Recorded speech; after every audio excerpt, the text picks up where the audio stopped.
আমি কয়েকদিন আগে সাংবাদিক একটা মত বিনিময় অনুষ্ঠান ছিল, সাংবাদিকদের স্মরণে, ওনাদের সম্মানার্থে, ওনাদের দায়িত্ব কর্তব্য কি এটা কোরআন দিয়ে, হাদিস দিয়ে আর বাস্তবতা দিয়ে বলতে গিয়ে একটা কথা আমার ওভাবে বলা ঠিক হয়নি।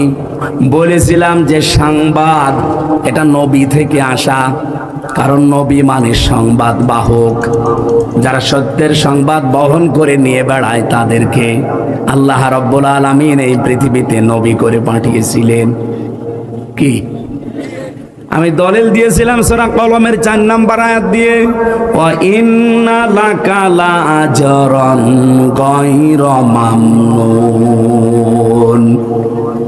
আপনি শব্দের দিকে খেয়াল করেন, ওয়া ইন্না লাকা লাআজরান, অবশ্যই আপনার জন্যে, অবশ্যই আবার লাগিয়েছেন ওয়া ইন্না লাকা লাআজরান, অবশ্যই আপনার জন্যে হে নবী, আবার বলছেন অবশ্যই লাআজরান, পুরস্কার আমি আল্লাহ রেডি করে রেখেছি।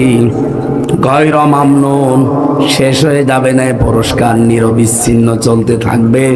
কেন এই পুরস্কার দিলাম জানেন? কারণ আপনি এই যে সংবাদ আমি যেটা আপনাকে দেই, এই সত্য সংবাদগুলো আমার বান্দা বান্দীদের কাছে পৌঁছাতে গেলে যে কষ্ট পান, সত্য কথা তুলে ধরতে গেলে যে কষ্ট আসে, আঘাত আসে, যে জুলুম নির্যাতনের স্টিম রোলার আপনার দিকে আসতে থাকে, এগুলো মোকাবেলা করেও আপনি যে সত্য সংবাদ পৌঁছিয়ে দেন, এই কারণে আপনাকে আমি নিরবিচ্ছিন্ন পুরস্কার দেব। সুবহানাল্লাহ বলতে পারেন না?